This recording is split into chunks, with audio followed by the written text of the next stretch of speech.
This briefing is especially tailored to respond to some hyped propaganda. As I have been saying, propaganda is one of the four main tools through which our country is being controlled. The other three being the terror, the fear, the use of money to bribe our leaders, and the divide and rule. Four tools that control our country. And the tool of propaganda has been in extra gear recently, and I would like to especially deal with two aspects of it. One, I'm sure you are very aware of the weeks of hype, of the achievements of Mr. Museveni, and they project them actually as his personal achievements. They have even talked about his 60 years of political engagement that has achieved all what we have seen. And if you care to follow that line of propaganda, actually NRM starts with him as a student in Entire School. That's where NRM began, and up to today. So there has been several weeks of hype of the achievements of that long political engagement. And the idea is to give an impression that things are working, be calm, things are happening, we are making progress. Indeed, as their slogan has been, steady progress is on. So I want simply to put what they have been saying in the context for our people to know that actually what they are saying is trash. The focus, as always, about what they have done is on economic changes in the economy. The GDP has grown from here to there, astronomical growth. They even don't talk about how the shillings in which the GDP is projected, how the shilling has been losing value. They don't even talk about that. Because a dollar, some time back, when there was the currency reform of 1987, a dollar was equal to 60 shillings. A dollar was equal to 60 shillings. Today, a dollar is close to 4,000 shillings. So when they are comparing the shillings of 1987 and the shillings of 2024, they don't show you that these shillings of 2024 are nearly, thousands. If you divide 4,000 by 60, it's about 80 times. 80 times less valuable. They don't tell you about that. They just say GDP in 1987 was this. GDP today is this. So you think, oh, GDP Our production has performed wonderfully. They talk about revenue in similar terms. We were collecting only this money, we are now collecting so much. I'm even surprised they make an achievement of money they collect from Cheyo. The people whom they have forced into exile, into economic exile, the people who have fled the poverty here and run abroad for their survival. They now project them, we are earning so much from Cheyo people, you know, and they are drumming about it. They talk then about factories. We have so many factories have been constructed. And yes, I believe they have been constructed. I don't contest the number of factories constructed. Electricity has increased from this to that. Paved roads. We have paved so many roads. Of course, don't mind about the quality of the paved roads that they talk about, which are, you know, very, very temporary. And which have been, so all these are infrastructural economic developments and monetary expressions of what has been changing. That's what they project as a success. They will not focus on the situation of the people of Uganda. Because, okay, you have, because if we were just looking at roads, maybe we shouldn't have even chased the British. The British constructed a railway line all the way from Mombasa to Kasese to Pakwach in West Nile. Mr. Museveni has not constructed even an inch of rail. But that rail was not to serve us, it was to steal from us. It was to take our things to himself, to themselves. Carry the copper, carry the cotton, carry the tobacco, carry the whatever to themselves.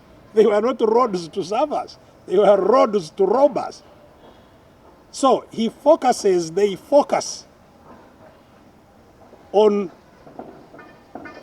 things that have no impact or no great impact on people.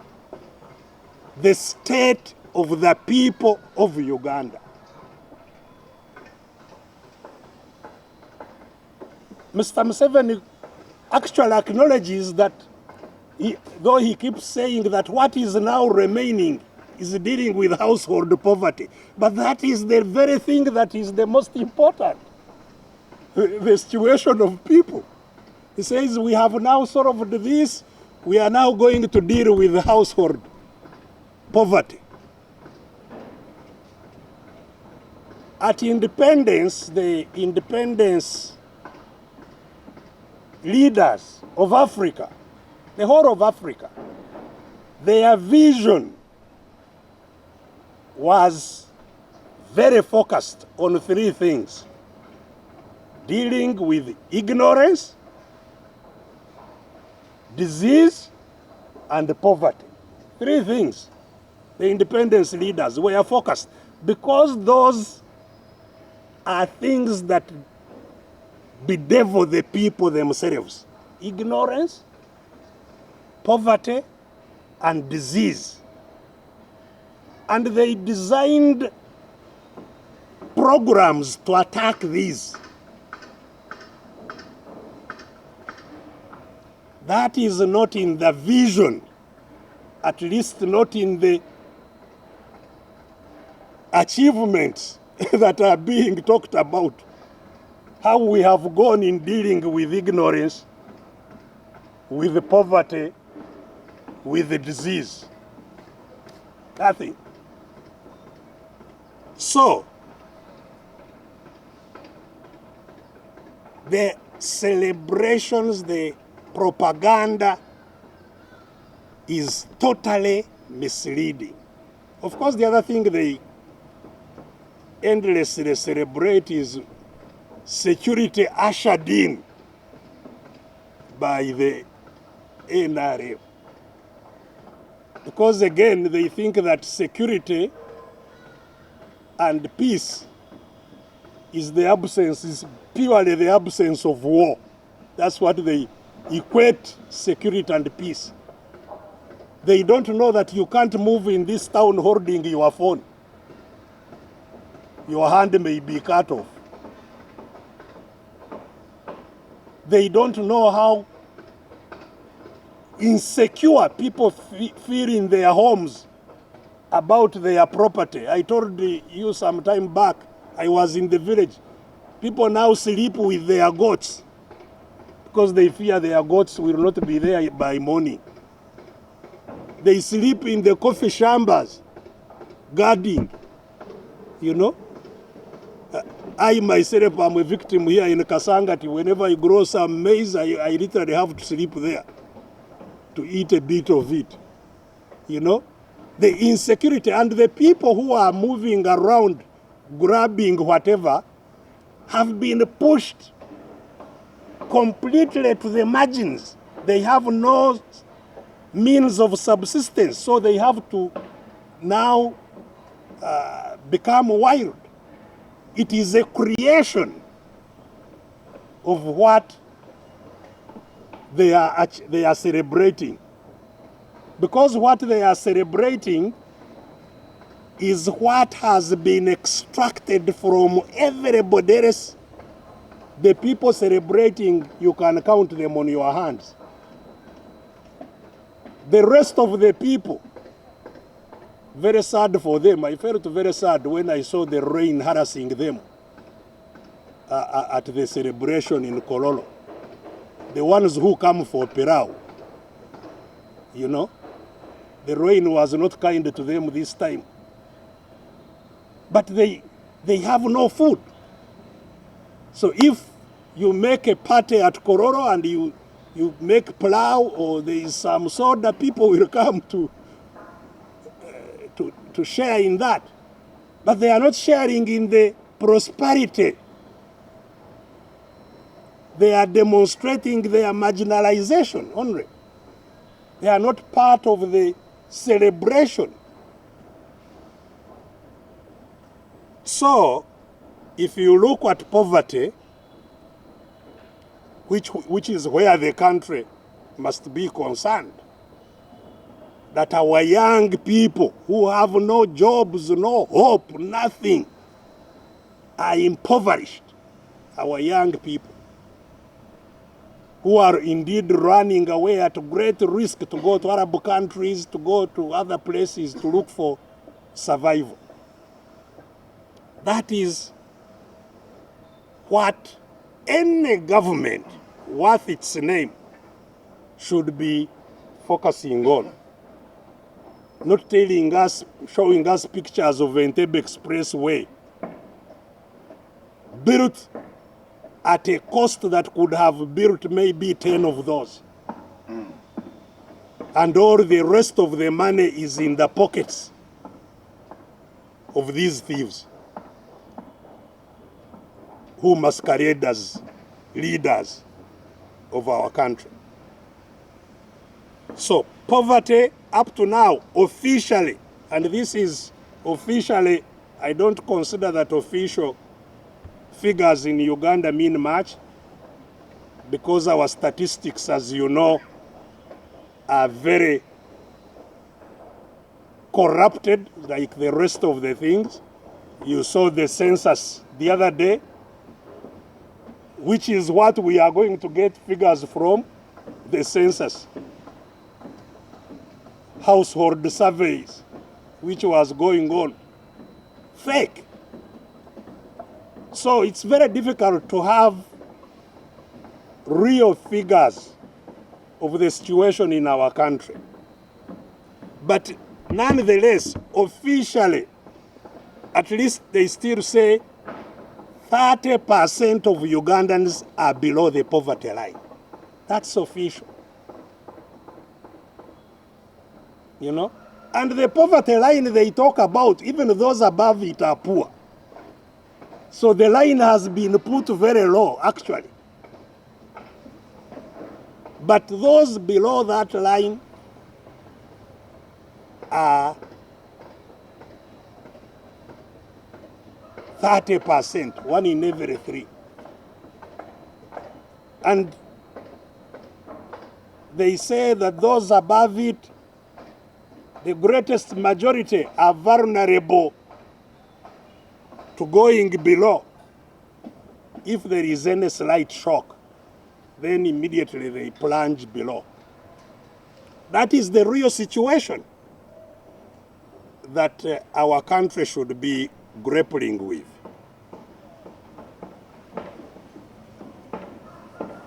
The education, I don't need to belabor, dealing with ignorance. Education is a crisis for our country, both in terms of the content of education, but more especially the delivery of education services in our country. Less than 25% of school-going people finish elementary school, primary school. Less than 25% finish primary school. Less than 16% finish lower secondary education, ordinary level. And lower than 6% finish advanced higher secondary education. That is our situation. So we are a country that cannot educate its people. That's the reality that we are in today. And of course, if there is anything called apartheid, education in Uganda is one that demonstrates the policy of apartheid, separate development. Those who are in UPE are on a completely different trajectory of development. Those in private schools, and private schools also have classes, are on a different trajectory of development. And then there are those in international schools. So there are 3 separate paths of development for our people. UPE, those are like in the condemned section. UPE. And that's why they abandon it. Many don't go and now continue. Then you have the private school, which squeezes the parents. Part of the poverty we are talking about is caused by attempting to educate children in the homes. The poverty. Selling land, selling what, to educate people. I told the people of Mbarara that if Museveni became a child today, he would never go to Ntare school where he went. He would never. He would remain there in the village with his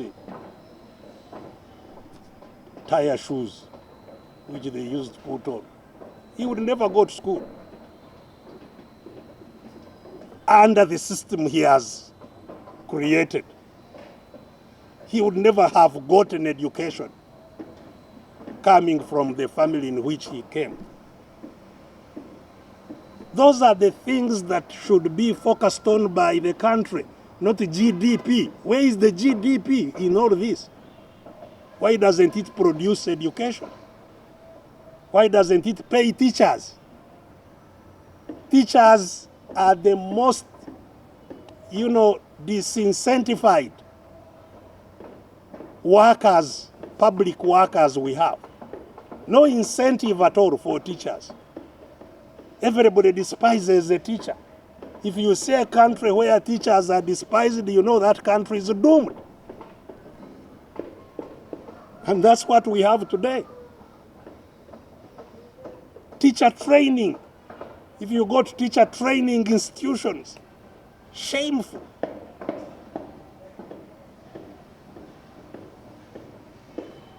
So again, just putting the context of their celebrations.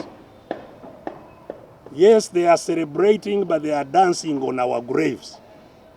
They must understand.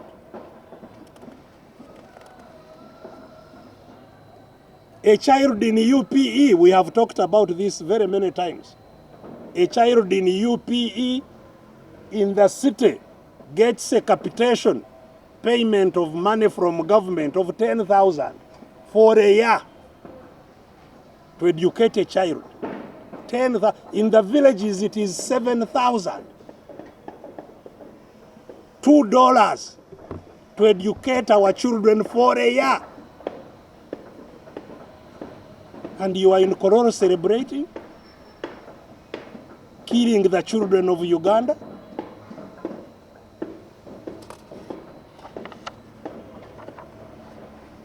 So that is poverty, ignorance.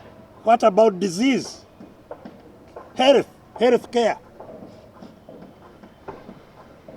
Africa as a whole realized that health care is critical. They made the Abuja Declaration that every African country should at least minimum spend 15% of their budget on health. Minimum 15%. Only 2 countries have so far hit that target at some point.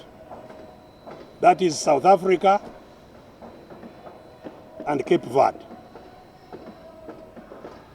The rest of the Africans wallowing in terrible healthcare situation. In Uganda, we don't have anything called healthcare system at all. We don't. None of you media people has a healthcare file somewhere in our healthcare system. A file that follows your health. To know when you need, if you are a lady, when you need a pap smear, and they invite you, it's your time to do a pap smear. It's your time to do a mammograph, to check your breast, to see whether it's all right. It's your time to do a test for your prostate. It's your time to take this immunization because there is somebody following your health. Healthcare is not about treating the sick. Healthcare is to ensure people remain healthy. We don't have anything like that in this country. Zero. The only children under 5, and that's where health parameters are critical because they follow you through life. Children under 5, only 32%, and I told you these percentages are also fake. Definitely much less, I believe. But the official record is that only 32% of children under 5 were registered at birth. In other words, the greatest majority of children in Uganda are not known by the state, actually. They were not born in the healthcare system. They are not known. They are born on the road, in the home, and they are not known.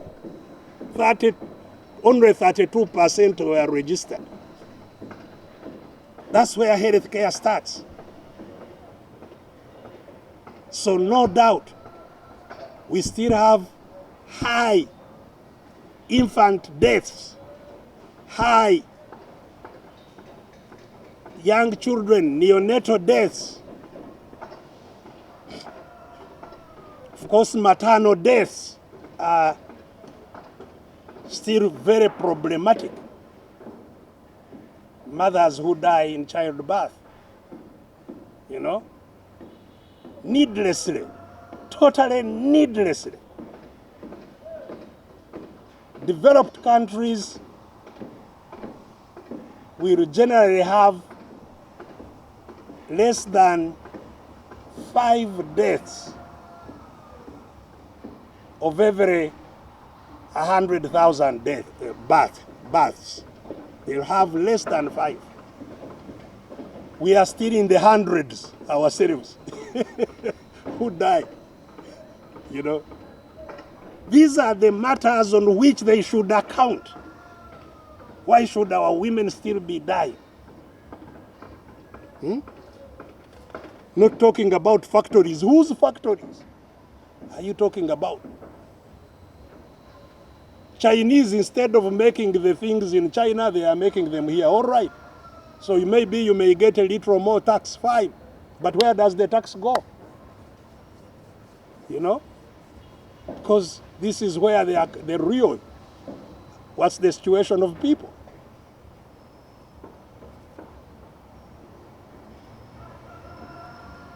I don't need to talk about mental health in Uganda. You know, again, another stark reminder of what our system and our country is. Healthcare, mental health. You saw recently, government figures themselves, that 14 million people are mentally ill. This was official. And again, take those numbers with a bit of care. So we live now in a country of mad people, mentally ill people. A lot of it caused by depression. Depression because of the stressful situations in which we live. Depression. All this is avoidable. That is where the discussion ought to be. Not on electricity that people can't afford.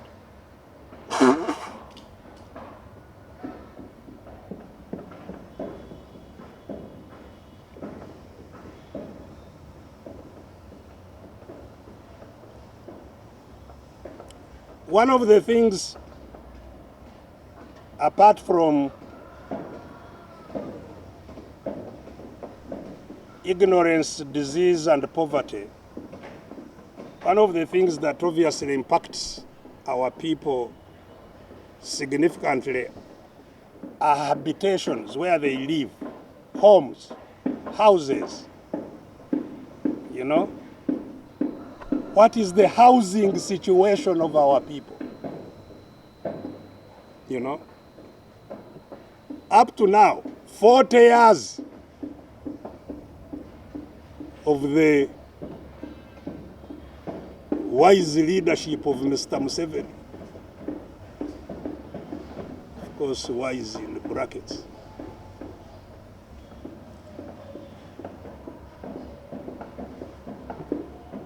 F 32% of our people still live in grass-thatched huts.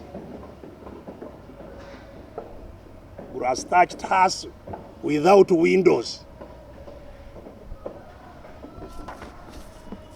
32%. That's an indictment. Because you'll never have healthy people without habitations that are meaningful. So that is, I could go on and on, but I just wanted to highlight a few things simply to underscore the point that we are in two worlds.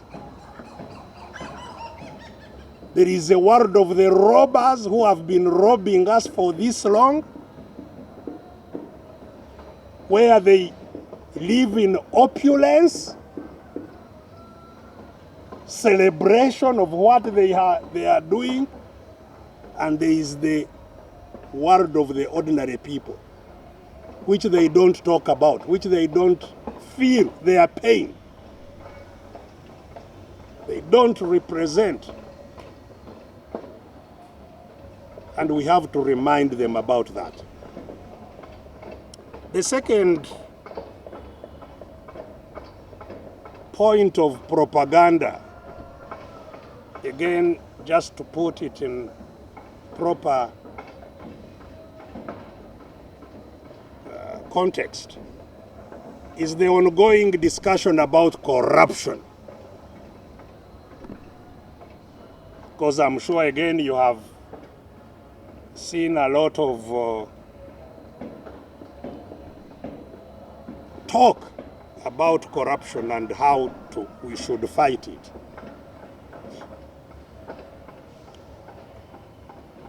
And even Mr. Museveni shamelessly trying to position himself as one who can deal with corruption. And I think the latest talk was prompted by the exposure that was made by ordinary people who started that social media campaign of exhibitions of what has gone wrong. And we should thank and celebrate them for their initiative and effort. Our brother Pius Ntongo, Agatha Twaire, is a young man called Toko, and others who have been supporting them, Nicholas Opio and others who have been supporting them. And exposure, it has revealed to us, has a potent effect, has a good effect in causing those who are stealing to panic, to unruffle them. So that's where it started, with exposure. And especially the exposure of corruption in Parliament. Of course, even all the others were exposure of corruption in the health sector, the roads, which are terrible, and other places. But in Parliament, they were able to point specifically to monies that were being siphoned out of the budget. Of course, earlier on, there was the Mabati crisis also in Parliament. And so, now, Mr. Museveni jumped in to say he's going to crush all this. In other words, he has now he's trying to position himself as separate from this and one who can deal with it. And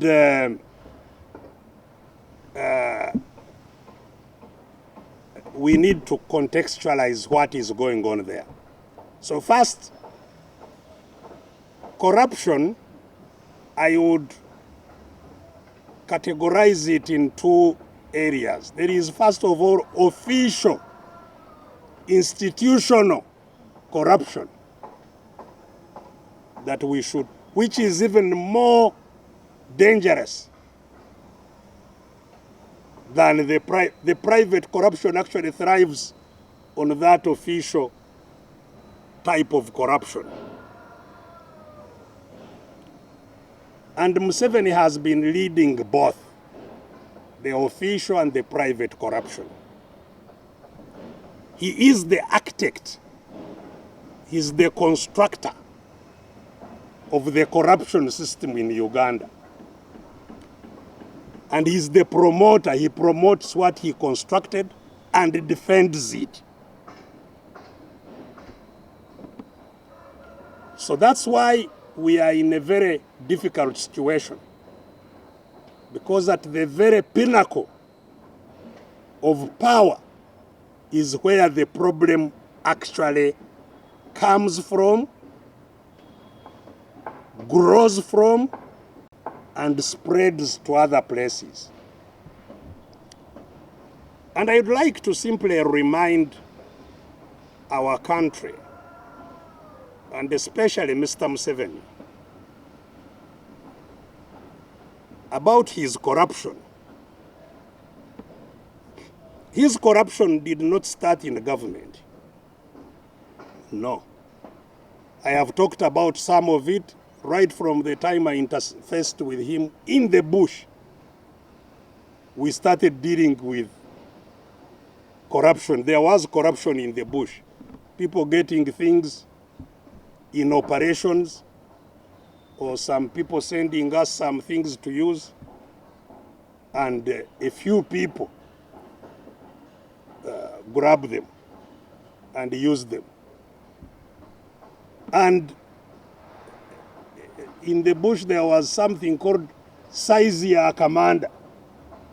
That, you know, if you come putting on a good trouser, say, hey, you, hiyo navaa nini? Toa, hiyo ni size yangu. You remove your trouser and give it to him because he says, that's my size. Whatever good thing you have, they grab it. That's why you had, you know, some people were eating chicken while others were eating nothing, you know? And this, you know, started, so we started having problems with this system right in the bush. And we were talking about it, some of us, you know, amongst ourselves. And he would defend it. Said, don't touch this, because these, although they are corrupt, they are the fighters. They are good fighters. So don't touch them. When the war is over, we shall see how to deal with this. For now, let's just fight. His defense. Of course, you can fight with discipline. In fact, fighting especially requires a lot of discipline.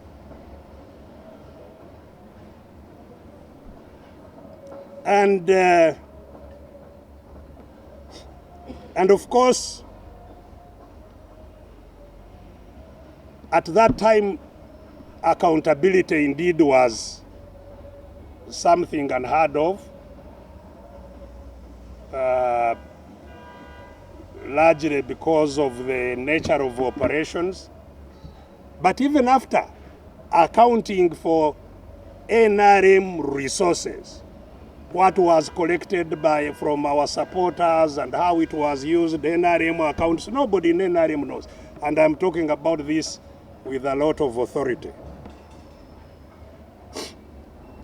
And this is what later on spread to bedevil the NRA and the UPDF.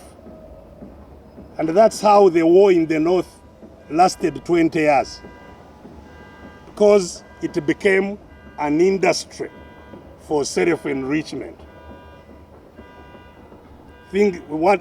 On the one hand, there is what they call operation fund, operation money for commanders, which is not accounted for. And in war, that becomes, it keeps on being increased by creating all kinds of threats. Oh, this is going to happen, we need more money, and more money would be siphoned there, and so on and so forth. So we have had corruption, and again defended by Mr. Museveni. In fact, that's, I think, partly how he even got in trouble. General Muntu got in trouble with him, because General Muntu was army commander. And General Muntu thought, you know, that he, among other things, he was in charge of discipline. And he would arrest some officers and get in trouble because of that. and I think that's why he ended up where we all are. So this corruption is not, from Museveni, the architect, is not a new thing. And when we got into government, that's why he moved quickly to capture the institutions, all institutions. Because you can't have accountability unless you have institutions that function. So he went in and captured all the institutions. Of course, in the transition, the institutions themselves had problems. He was the president, he was the speaker of parliament. You can't allow that, such a kind of thing, because parliament is supposed to check on the executive. So if you are the parliament and you are the executive, how do you check on yourself? And so in the parliament, if there was something he didn't want, he would come and sit there now as the speaker and say, now we must pass this thing today, and you know, and then he goes back the other side to implement it, you know. and by the time even that ended in the constitution, because the constitution of 95 changed that. But then he went ahead to emasculate those who were in parliament. And that emasculation of parliament has been going on until now. The parliament is officially a rubber stamp. Absolutely. There was a period of a bit of struggle after the 95 constitution. But that struggle has ended very, very firmly in his favor. I think what happened last week when he took back the budget, if there was anybody in doubt, we must have confirmed that there is no parliament, absolutely nothing. Just a house and some people there collecting some allowances, but nothing. There's no parliament. All this is official corruption. This was why I was saying there is official and private corruption. This is official, you know. Then he went into the privatization exercise, which everybody remembers. Privatization. As a policy, it is, one could justify it. But how it was implemented was not privatization. It was personalization of what was state assets. It was taking them from the public to themselves. That's what was they called privatization. You all remember the saga of Commercial Bank and Saleh, you know? So again, public assets, all public assets, Uganda Airlines. Uganda Airlines was first of all disemboweled, whatever was internal in it, in the ground handling services at Entebbe. Disemboweled. And that was taken again by Saleh and Kutesa, the ground handling of Uganda Airlines. And that's how privatization generally happened, taking what was public to the personal. And that's where also part of the official corruption is the nepotism and cronyism. Nepotism is corruption, you know. You can't serve in a cabinet with your wife, with your other relatives. The relatives he has in the cabinet, he has a number of relatives there in the cabinet. Of course, you had the people like the Kutesas, the Rwamiramas, you know, who are there. He comes from 48 million, 46 million, you know. Then of all the soldiers, your son is the one most qualified to be the chief of defense forces, you know. Your brother in charge of wealth creation. Your in-law has a budget also to promote our exports, I don't know, and what, you know. And the crony is appointed in parastatals, people who manage authorities and so on. Wherever there is money, they smell where there is money, you'll find a relative there.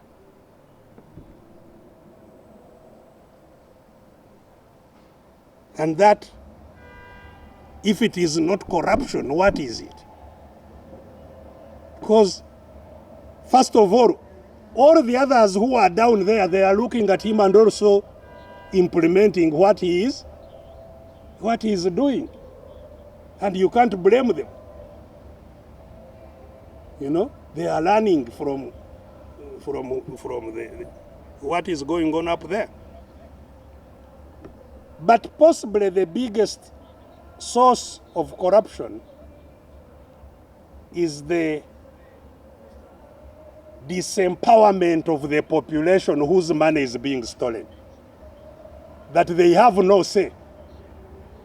You can steal and do whatever and get away with it. People have no say. Whose money you are stealing have no say. Because the say of the public should come at elections. That's when people should check you.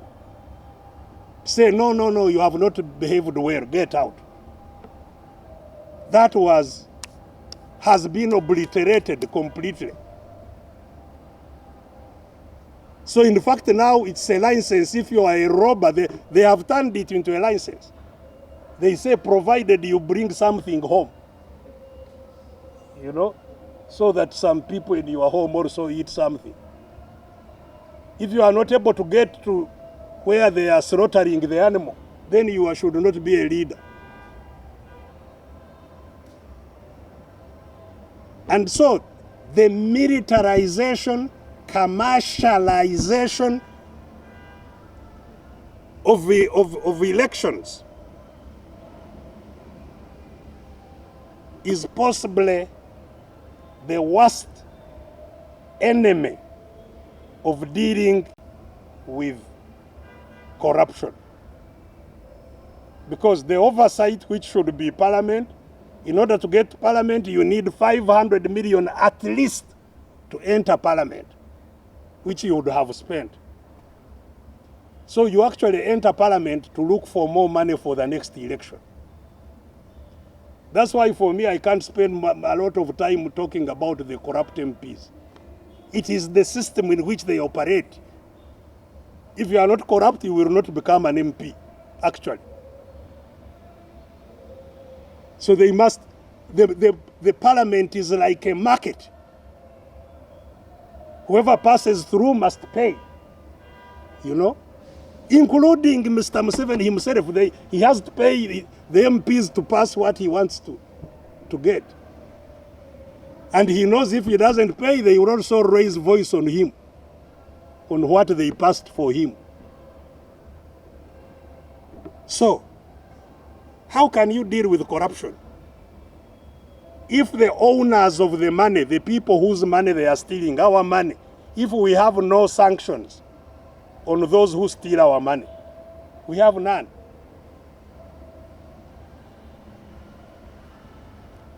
And so once that had been crushed, now the official corruption went into overdrive. At the beginning of the NRA, still Museveni was taking money from the budget, but he would hide it in the Ministry of Defense. There was a special vote there for him, which only the people of defense knew about, which was not accountable, which was only, money would only be released from it expressly on his orders. Give so and so, give so and so, give so and so. But once these other systems were completely now dealt with, he now gets it officially from Parliament. That's how this ended year of 2023-24, he spent 802 billion in the State House, while the average money for a district is 30 to 40 billion. So that is corruption. What else is it?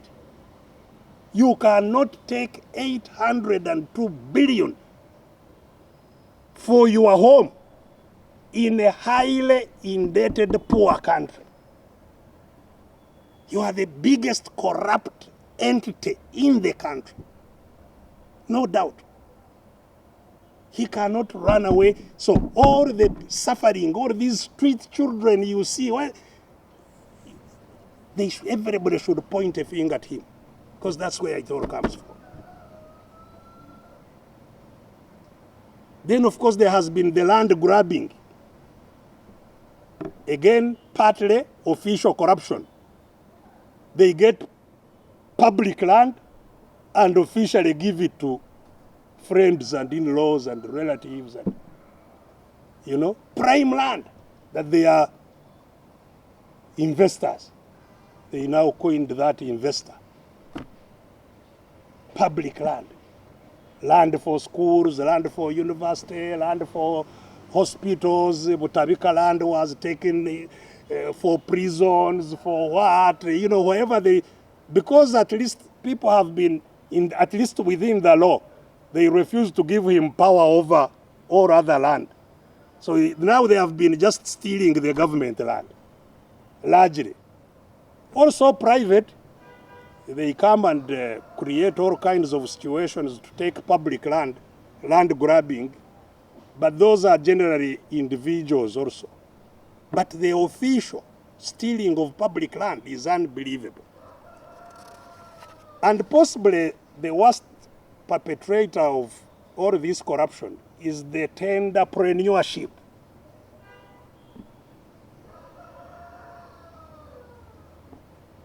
That we have in the country. Every deal is sealed in State House. Every deal. State House is the clearing house of any deal. If you see whether it's a building like this coming up, you know that State House has a hand in it. If you see any factory, it was negotiated in State House. If you see any road being constructed, the one who won the tender of the road won it in the State House. To the extent I hear now he is the arbiter. He tell you, now you took the other one yesterday. Now you wait. Let this one now take this one. The other one take. That is how business is conducted in Uganda. Every investor who wants to invest in Uganda must first find a way of reaching State House. And reaching State House is through their relatives, friends, and so on. So all that and more, again, because of time I can't go in it, but what I want to demonstrate is simply that we cannot talk about corruption later on, dealing with it, ending it, fighting it, without fighting the entity called Museveni and his family. We can't. It's a joke.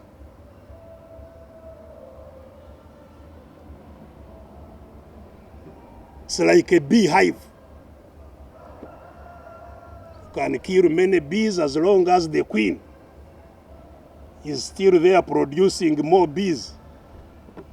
The bee, what do they call it? The bee group will remain intact. The colony. The bee group, the kiswa of bees. You cannot deal with it without looking for. Or the ant hill. Ekiswa kyenyini, the kiswa.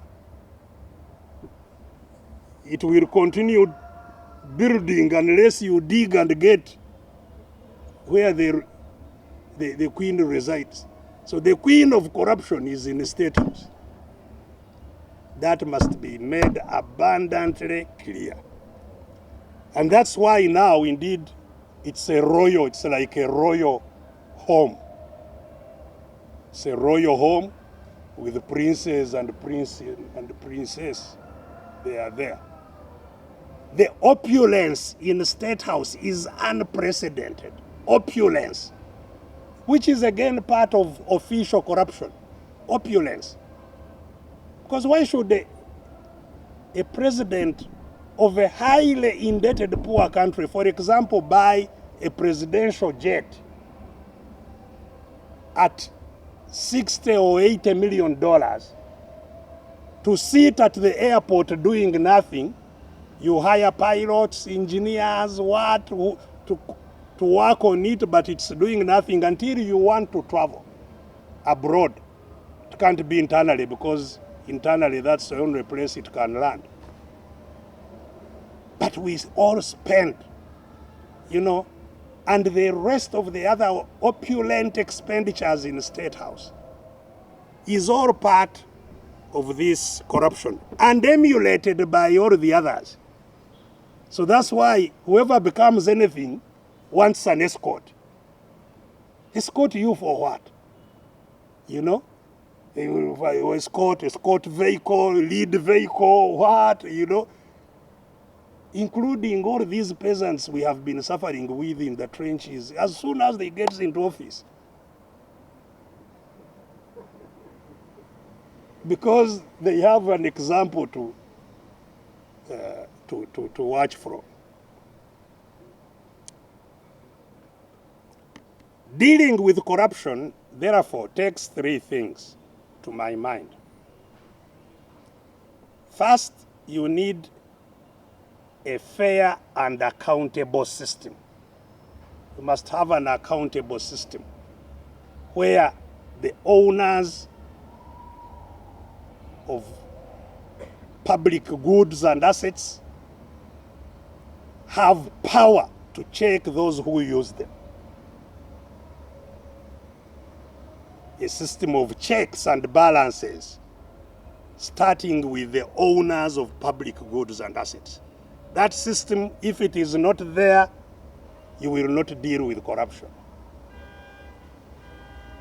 Secondly, you need a system of detection to alert you when corruption happens. And thirdly, you need a system of deterrence, consequences. If you were caught, then you know the consequences are coming, automatically follow. But when you can steal with impunity, as happens here, you can divide what is called the national cake the way you want, and there are no consequences. You take 802 billion to your home in broad daylight, and nothing happens. The street children remain there, those without school fees remain there, those without health care remain there. Then nothing will happen. So what do we do in all this? As I have pointed out, development to impact people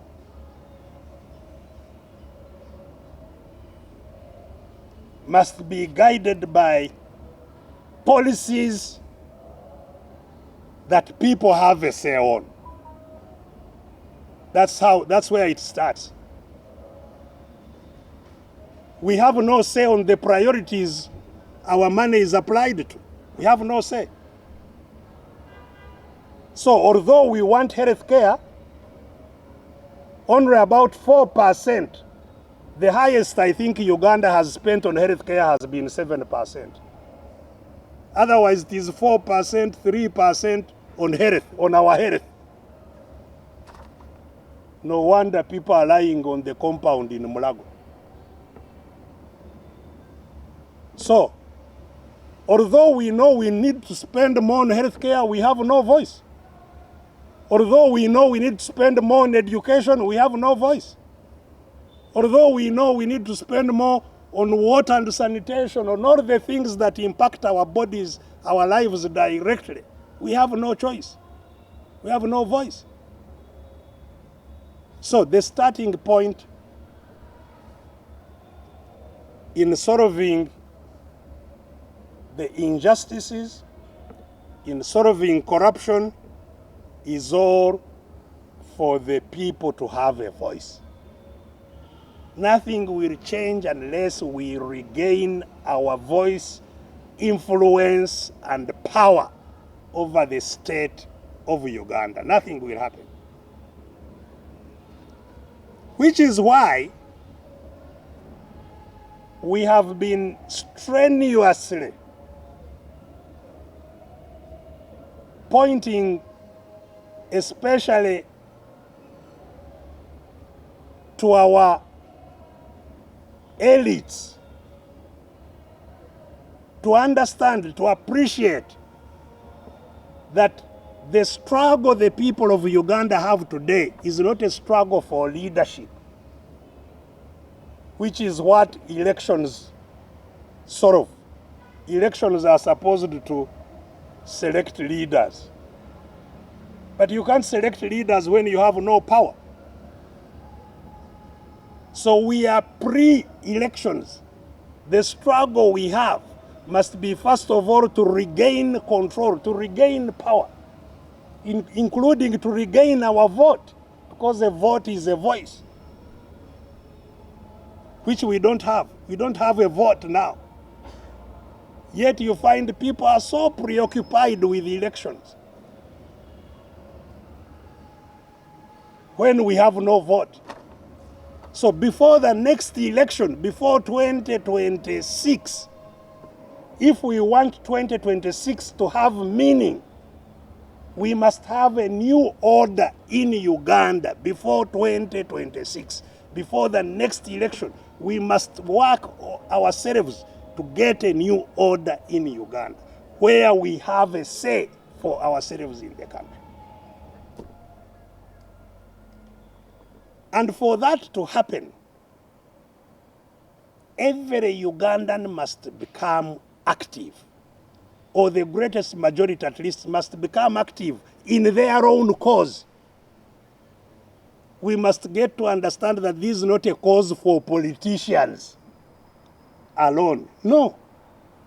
It's a cause for you in the media, it's a cause for teachers, it's a cause for soldiers, it's a cause for bishops and reverends and sheikhs and muftis, and it's our entire cause to regain control over the country.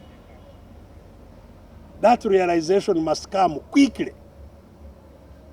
And that together we say we shouldn't have another election before this mess, the system of mafia, the mafia system they have built over Uganda, before it is removed. That is the only way Uganda will be reorganized. Fortunately, now people are seeing the example in Kenya. You can now think that the Kenyan leaders, and I have seen the young people rebuff them, say, don't praise us now. The young people are refusing the praises from the leaders. Say, you are praising us so that you may survive. We will not listen to your praises. You are the problem. They no longer want to listen.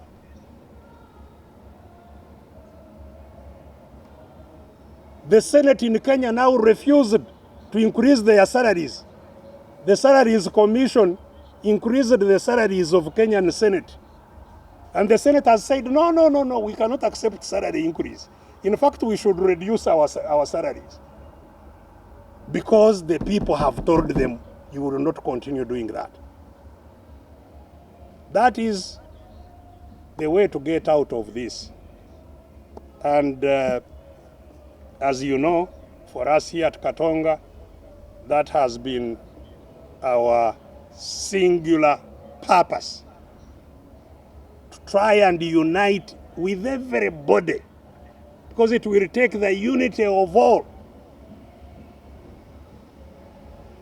The enemies of Uganda will try to divide those who are held captive in Uganda. If you hear anybody undermining unity of Ugandans, know that is a voice that is from the junta, seeking to keep the country in captivity. So we must unite and say enough is enough. Thank you very much.